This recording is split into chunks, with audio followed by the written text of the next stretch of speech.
Shalom shalom bakunzi ba Burundi Kingdom TV nizere ko meze neza cyane ni Burundi Talent Show je ni President Boss Lady Muzinanye twasanga mugire subscribe like share ndetse na comment si uri mushasha utari mushasha ni partage j'aime ndetse na commentaire murabisika muri abantu bacu hama ntabwo ndi jenyene umunsi mfise umutumire yomvise ntangwe ndi shalom shalom cyangwa mba ndi ko n'umu man of God yozuye basha. Bro, very good. Ndashima Imana. Ugoye neza muri Kristo. Cyane gose. C'est la première fois kuri Burundi Kingdom TV ndetse no muri Burundi Talent Show ndagusango widondora abakozi ba Burundi Kingdom TV ndetse uvuge n'ibintu sanzwe kwako muri Burundi Kingdom TV twakira impano zitandukanye. Ya, abanyita Gatore mu Kristo. Ku mazina benshi basanzwe bazi hama ku mazina abavyeyi banyise nkaba nitwa Gatore Olivier nkaba ndi umuririmbyi nkaba ndirimba indirimbo zo guhimbaza Uwiteka. Mwavyumvise yani indirimbo zo guhimbaza Uwiteka yani ashira icubahiro c'Imana imbere atazira izina ry'Uhoraho. Yego ntabwo arimbira abakobwa cyangwa abahungu ntavuga bamuhediye cyangwa bakunda. Mwavyumvise Olivier watanguye kuririmba ryari hakitse igihe kingana guturirimba ufite indirimbo zingahe? Kubisanzwe ndafise indirimbo nyinshi ariko igikorwa kimwe namaze gushira ku mugaragaro ibindi biri muri studio. Indirimbo yawe ya mbere yitwa gute? Bayita nahise amasezerano. Yego yakozwe nande koregwa he? Yakozwe no mu DJ bita DJ Ada muri studio iri muri zone Kamenge. Studio yitwa gute? Yitwa Lily Studio. Ni izihe difficulty warahuye nazo uri gutegura indirimbo yawe? Kubisanzwe mu bantu baririmba ama gospel turakura n'ibibazo bitandukanye hari abatuvuga utariko ariko dushigara ku murimo.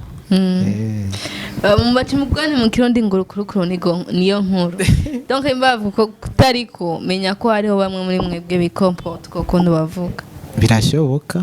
Yego. Ushaka kuduha freestyle gato y'indirimbo yawe amasezerano? Niwe wiyeretse Aburahamu, Isaka, Meshaki na Abudenego. Niwe wababereye umugisha, watanze umwana wawe w'ikinege, ngo umwizera wese na ferubi alikazabwe ubugingo budashira. Thanks. Umwizera wese tuhabwa ubugingo budashira unawusundi Jehovah Jireh, Jehovah Rapha, Adonai, Rohem, Shama. Byagenda gute wumve ko era kurimba gospel nurimbe nk'izabandi? Kuririmba gospel byatwaye umwanya muremure. Byatwaye umwanya muremure ariko kuko ari byo nyene nahisemo byarakunze kandi ikintu cyose banza gisaba Imana. Yego. Ni indirimbo yawe ya mbere donc y'abajyamba bya studio kandi nyene ingwane ntizibura kandi n'ibintu byiza ntibura ku muntu. Ni kihe kintu cyiza wabahuye naco ugiye gusora iyo ndirimbo canke uri kwandika iyo ndirimbo? Gati thank you guys.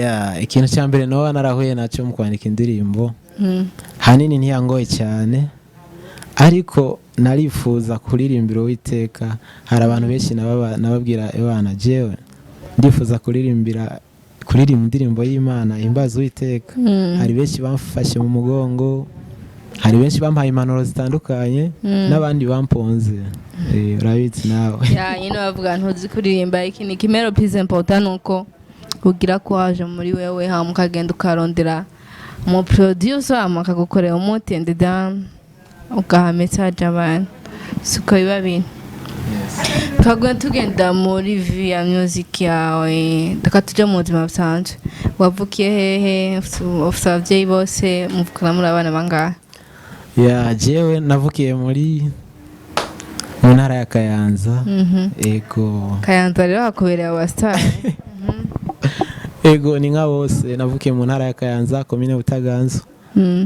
Ahantu bita mu Musema. Ndazi ko bahazi barahazi. Big up sana. Ungira kangahe mu bana bangahe yani turi abana batanu, turi abahungu 4 n'umukobwa umwe. Ngira gatatu. Ego. Ugitangu donc muvyaka cyumva indirimbo yawe wayasohotse kubera même si utamustar cyane taramenyekana gose harabajama usanga hari nkindi bati bro nasohoye igisasu mbizi ukuntu kimeze nse bari gospel twatwaye isi bombe yego yimana naho nyene Ego. bavyakiriye gute ndumvuga kote ya famille yawe kuri kote ya famille kote ya famille baravyakiriye neza cyane kuko babona ivyo ndimo kandi bakambwira ati teruje imbere barabikunze. Ego.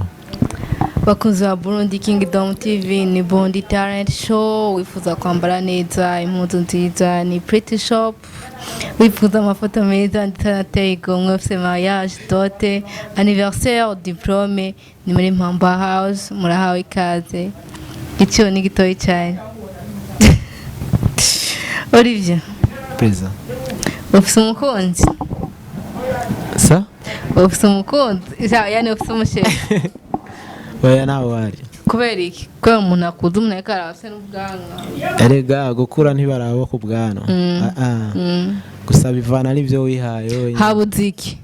Nta kibuze. Nuko naravyishira. Sangwa dyumvira. Allo ibyo ntibyari birimwo bashe. Ibyo ntibyari birimwo afite ibyabaye bwanze bome muri programme y'ibibazo ntibyari birimwo. Twitega indi ndirimbo yawe ryari bro? Indirimbo yanje vuba iragaragara. Ego. Nk'ubu nka bienvenue canke ugamuje amagombe kubera manager nibihe binama condition mwati jo gombe manager byose ama condition yo bamwo kuvyukura ubwa mbere bwa kwanza umuntu aje kugufasha arakubwira ko akeneye kugufasha gutera intege nawe uramubwira ibyifuzo vyawe. Ego. Ni ndoto ufise iwawe muri kazoza?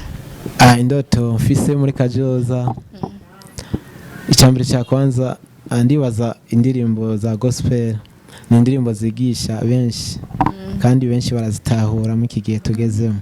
Indoto mfise muri kazoza nuko nawe nzokubona muri gospel. Allo Jamen je muranzi se kudabisi dibundi onda hibongo ndana rap.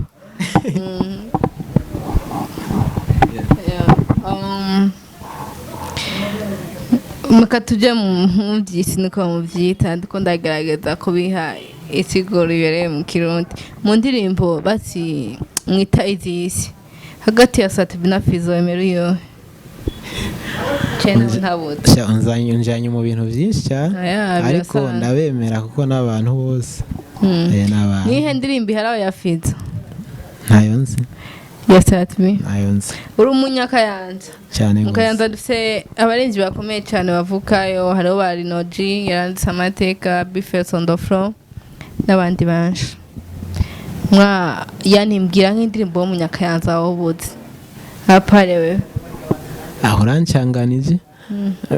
Abanyakayanza benshi n'abaririmbyi ariko tugiye kwabo ba Bifes bari muri mu yindi style zao nanje ndi muri style yo wanje urumva kubumva ndabumva ariko muri style sa muri style ngene njana nibije jewe oya kujana nibije nawe urumva ko uwoce usanga ugize ikibazo mu Bifese radio cya Fabilove akiri n'abandi ko bagusavye nka collab donc rimba gospel and then bajya barimba byisi niko muvyita gusa byose ni hahandi wowe hakora bo cyane umva byo kunda nawe usave de que wabitokunda iwanje ntivyo kunda mvugira amen none umuziki wawe ufuza kuririmba Imana gusa cyangwa ufuza kuzwa nk'akazi in your life?